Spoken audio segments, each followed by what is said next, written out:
have 12 o'clock on my calendar, so I will go ahead and get this meeting started. Today we are discussing the water rate case that was recently presented to the Finance Subcommittee of our Utilities Service Board. Our director, Vic Kelson, is with us today. He will briefly talk about the rate case, what we've done up to this point, and what the plans are for the future. We welcome anybody's questions or comments.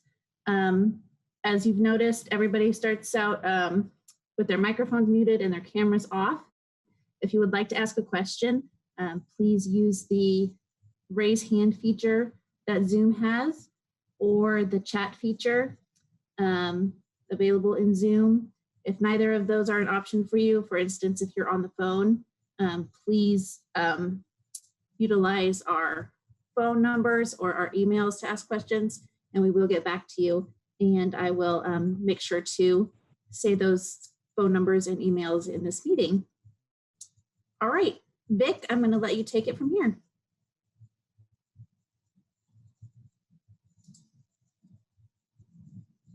Vic Kelson.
Technical difficulties.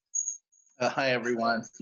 I'm happy to be here to answer your questions. And hang on just a second. Getting feedback.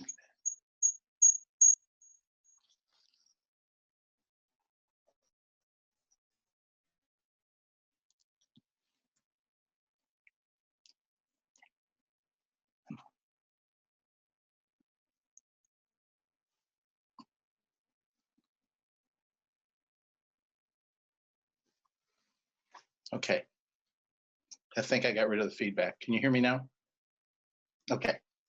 Happy to be here to talk about the proposed rate case. The rate case is, we did a rate case in 2016 that allowed us to do a lot of things to improve the water utility overall. We've got our new advanced metering infrastructure constructed out of that. We did a lot of work on improving finished water quality, especially eliminating disinfection byproducts, and we've also done some significant improvements in taste and odor in the summertime. We've begun the process of replacing old water mains across the country. This is a big issue with aging infrastructure and the need to do water main replacements. We've taken some first steps in that, and we want to continue that effort and expand it to get eventually to the point where we're replacing about 100 at a rate of replacement rate of about 100 years, because that's how long water pipes typically last. Our objective with this rate case is to account for increasing costs for operations and maintenance that we've incurred since the 2016 rate case, to expand our water main replacement efforts, and to take on a number of significant capital projects at the Monroe Water Plant and elsewhere. If you've got a copy of the fact sheet that we sent out, one of the important aspects of our proposal is the taking steps towards the implementation of cost-based rate making. We always have our overall revenues are designed to cover our costs. We don't make a profit. So over time, we need to occasionally raise rates. Council has asked us to review our rates every 4 years, which is right now we're a little behind because we delayed the 2020 rate case owing to the COVID pandemic. So what we haven't been doing is a cost of service study that allows us to more accurately distribute the costs across all the different customer classes in a manner that properly represents the cost of providing service to that customer class. As a result, this has been going on for a really long time, and overall, if we look at our major customer classes, which is residential and multifamily, commercial, governmental, and interdepartmental, industrial, wholesale, Indiana University's rate, and the irrigation rate, what you'll see in the first table in the fact sheet is that our residential customers have been significantly subsidizing all of the other customer classes for a very long time. What we're trying to do in this rate case is eliminate as much of that subsidy as possible, which would mean the residential and multifamily rate increase will be smaller than the average because we're trying to balance that out. We're proposing to get all of the rates except for the residential rate and the irrigation rate will be priced at the cost of service after the second phase of this rate making. The overall, the average Bloomington customer uses about, residential customer, I should say, uses about 3,500 gallons a month, which is about 3.5 units as we measure it. A person with a 5/8 inch meter serving their house will see an increase of about $3.74 per month. A customer who's on a 3/4 inch meter would see an increase of about $2.52 per month. 3/4 inch meters always cost more than 5/8 inch meters because they can deliver more water. But the new meters we've installed close the gap on the difference in price for the meter itself. So that's why the increase for the 5/8 is slightly higher. I'm happy to answer any questions anyone has about the process. I can talk a little bit later about the calendar, but talk about the process, talk about where our numbers came from, and so forth. We have with us representatives of the consultants that assisted us, I believe, are on the call, but we can take any questions that you have and chase down answers. So take it away.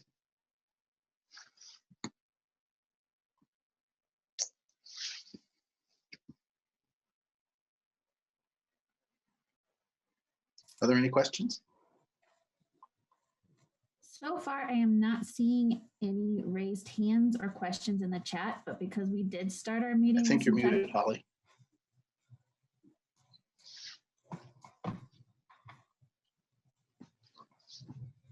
Can you hear me now? Vic, can you hear me? I can hear her. Yeah, I can hear you, Latrina. Okay, good. Thank you. All right, so maybe Vic is the only one who can't hear me, but I was saying I'm going to go ahead and let folks I hear you now. unmute them. Okay, I'm going to go ahead and let folks unmute themselves because we did start our meeting with some technical difficulties, and I don't want that to stop someone from asking their questions. So you should be able to unmute yourselves now. And again, the chat feature works. Yeah, I can go first. This is Keith Thompson. I'm with Indiana University. If the consultant's on board, can you explain just the cost of service study and how typically residential customers are subsidized by large customers? So I find it interesting that you think the consultant thinks that the residential customer is subsidizing the large commercial customers. That just doesn't intuitively make sense to me. So if somebody's on here from the consultant, they could explain the allocation process to the various customer classes. Well, I can start. The allocation process is all described in the cost of service study report. If we need more details, we can set up a meeting with the consultant that actually did that. I don't think Mark's on the call, but Jennifer Wilson may have something to say. Everything that was done based on the guidance in the M1 manual from the American Water Works Association. So Jennifer, do you have anything to say? No, Vic, I would defer to Mark at UFS. Okay.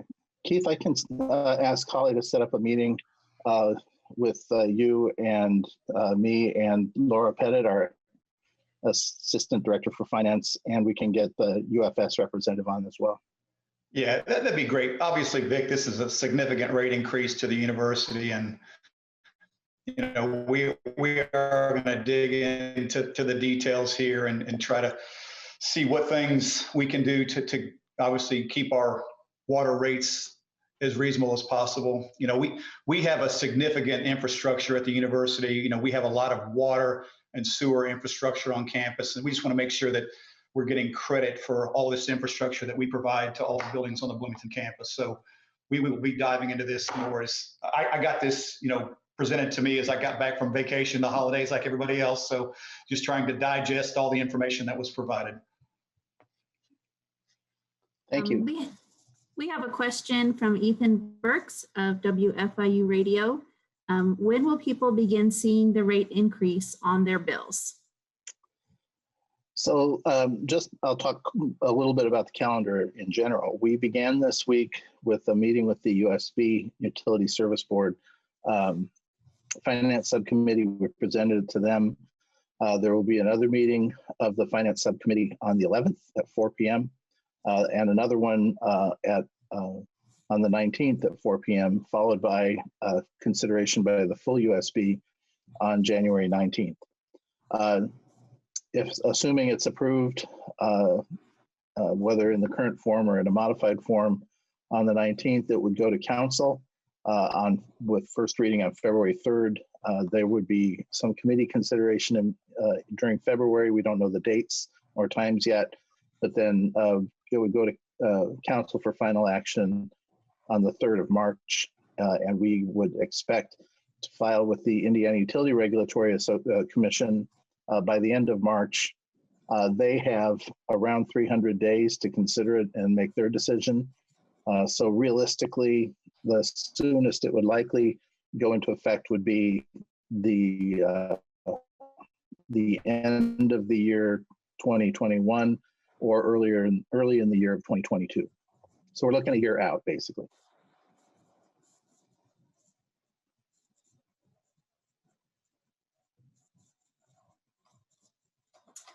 All right. At this time, I don't see any other questions. Oh, or I comments. see one in the chat. There's a question. Can you describe just general info if you need to fill the time why the IU rate is low, and how do you determine commercial versus industrial? Why is industrial so much higher? So the way that the different rates are determined in the cost of service analysis is to look at to apportion the various costs for the infrastructure and the production costs across the different customers based on how much water they use and how large the infrastructure needs to be to support their particular activities. So there's a complicated formula for and guidance for this that's used throughout our industry. In the case of commercial versus industrial, one of the things I didn't mention about our proposal is that industrial is higher right now. And one of the reasons that the industrial rate in the cost of service climbs so much higher is that our industrial population, the number of industrial customers we have has been declining, and we've lost some big ones. So what we're proposing to do now, since industrial is such a small part of our billing structure, that we're proposing to combine industrial and commercial in the upcoming rate case, which will balance the cost of industrial and commercial at the same rate. So that's part of our proposal as well.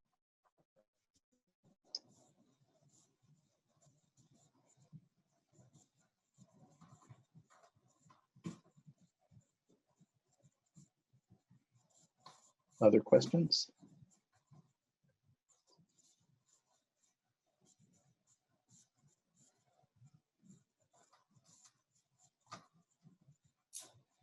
I don't see any other questions or comments at this time. I want to just let folks know if you did have a question or comment that we did not get to, or something pops into your head, feel free to give us a call. Our phone number is 812-349-3650. Or you can email us at Vic's email. Is that the best one that folks should use? Which is, and I always forget, is it Kelson B or B Kelson? I guess I have one more Kelson? question. I mean, Vic, can you speak to it inferred there may be additional rate increases in 2024 as you work your way through your capital improvement plan. So can you speak to that? Or, I mean, is this going to happen every couple of years that we're going to see a 40% rate increase, or what's the plan there? The plan is, at this point, what we've been asked to do by council is to do rate reviews every 4 years. So in 2024, we would do another rate review. Chances are, certainly it'll have to cover O&M increases, operations and maintenance. I believe that by the time this current rate cycle is over, we'll have the water main replacement. The big thing that's increasing is the water main replacement category. And once we get the water main replacement program fully funded with a 100-year replacement cycle, what I anticipate is that we'll be covering operations and maintenance, basically inflation escalation in that, rather than having to just boost the amount that we're spending in real terms. So my expectation is that when we do this again in 2024, first of all, the cost of service component will already be cooked in, and the water main replacement will already be cooked in. So barring some major unforeseen circumstance, I would anticipate that that future increases will be smaller. Thank you. And our real intention here is to make things happen in incremental fashion. So we knew when we saw the numbers for this cost of service analysis, we knew that it was going to be painful. That's why we broke it into two phases. After we're also been asked to do the same thing with the rates for sewer, and in order to keep it from being big jumps every several years, we've been trying to make things happen in a more continuous, orderly fashion by doing sewer and water reviews in alternating 2-year periods. So I would expect a sewer rate review in 2022, and then another water rate review in 2024, and so forth. Kelly Whitmer has her hand up. Hi, Vic. I know I'm going to be asked this by the Monroe County Parks and Recreation Board when they study this, is the irrigation rates are going to be climbing. And if you actually took how much they really cost, I think it's somewhere around $9, but that you're not doing. The question is, it's a complicated formula, but is the formula sustainability, as in, is irrigation, is there like some moral thing of why irrigation would be so high? Well, okay. So imagine the water plant is a factory and it makes the amount of water that we need to supply our customers. If there were no irrigation, the plant could be smaller than it is. And all the pipes could be smaller than they are, and all the pumps could be smaller than they are. So basically, there's a significant chunk of the capacity of our infrastructure that is there only because we have to supply irrigation in large amounts for in the summertime, mostly during the day. So really, that's why it is. It's not a moral thing. It's not based on anything like that. It's based only on the fact that we need sufficient infrastructure to carry that additional capacity during the summer time. Because I'm going on assumption in Monroe County, we don't irrigate crops, we irrigate grass. Okay. Yeah. Yeah, it's watering. And our when I saw the numbers for the cost of service analysis on irrigation, I choked on them too. And we talked about it a lot in-house, and what we decided was we didn't want any category to increase by more than 20% in either phase of this rate process, which means it's still a significant amount for irrigation, but not as much as it would have been. So the proposal we brought forward eliminates all of the large customer subsidies except irrigation, and we'll take that on probably the next go round. But we really our largest irrigation customers are IU. So everybody in that category is kind of on a fixed income, and for the property tax funded folks, we anticipate there may be declining revenues from the fallout of the pandemic. So we're trying to moderate that as much as we can. I have a quick other question that's not for water, but wastewater, which is not included in this discussion. But if you do a rate review for wastewater meter charge and usage in 2022, would that be increased and then in 2023 budgeted? Yeah, typically. Sewer rate increases don't have to go to the IURC, but we do typically push them out a bit after council approval. And I would anticipate that would happen at the beginning of the following year. That's how we've done it the last few times. Okay, thank you. Thank you. Yeah, I guess I got one more follow-up question. Yeah, Vic, I would like to sit down with you and talk about this rate case. I mean, again, we're all getting this really pretty recently, and just talk about our infrastructure and make sure that we got everything covered in this case. So sometime in the next couple of weeks would be great. I'm happy to do that. Holly or Latrina, can you organize a conversation and we can get the right people in there? And we can do it virtually like this. We're Zooming all over the place, just like everybody else. Yeah, and we are too. Thank you. Glad to. Other questions?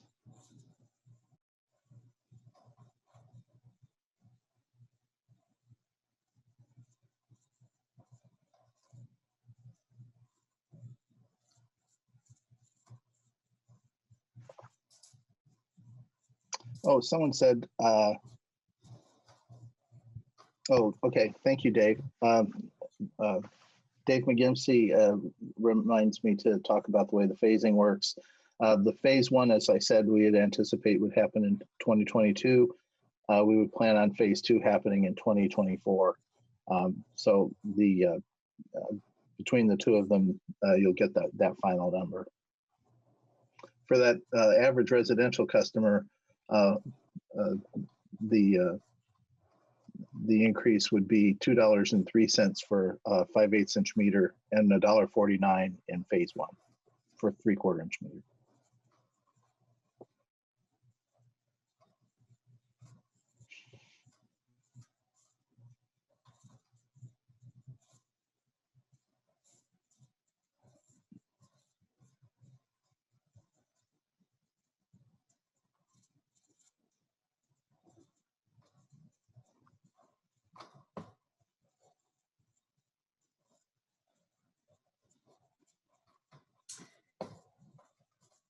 I am not seeing any other questions or comments at this time. And Vic, oh, here we go. What month in 2022 and 2024 would the rate increase take effect? So the 2022 increase would be determined by when the IURC rules, the Indiana Utility Regulatory Commission. So they will, after they rule, it takes us a short period of time to implement the tariff and make the change. And so when we got a ruling from IURC, we would issue a press release right away saying when we would be implementing it. The second one I would anticipate would be 2 years after the first one, or perhaps the 1st of January 2024. We really haven't determined it down to that fine scale, but it would either be the beginning of 2024 or 2 years after phase one goes into effect.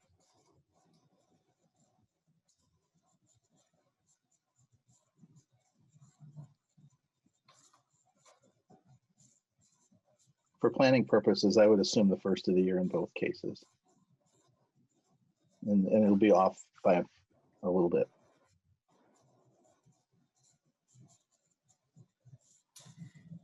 Thank you. That's a good comment.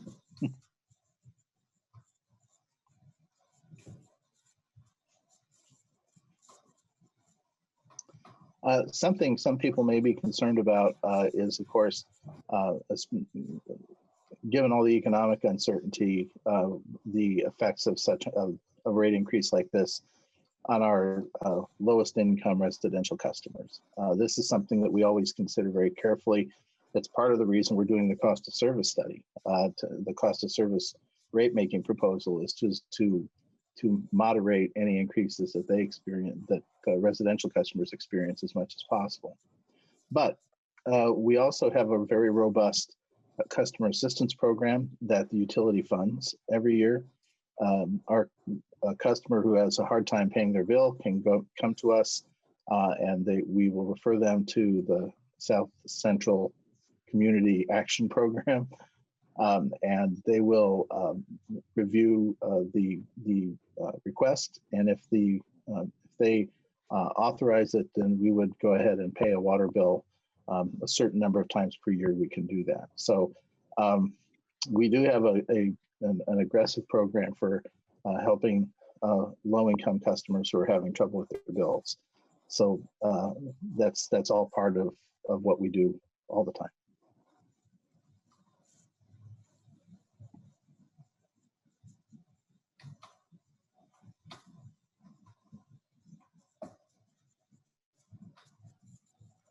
All right, I'm not seeing any other questions or comments at this time.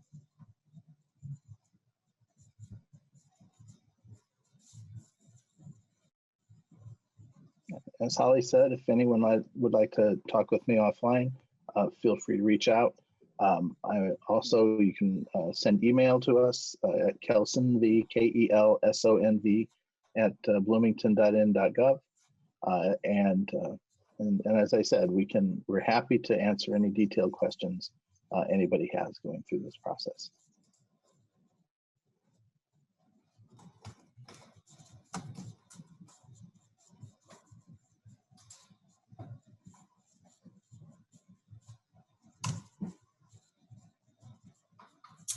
All right, I think I'm going to call it. Okay. Thanks, everyone. Thanks, everyone. Please reach out if you have any more questions.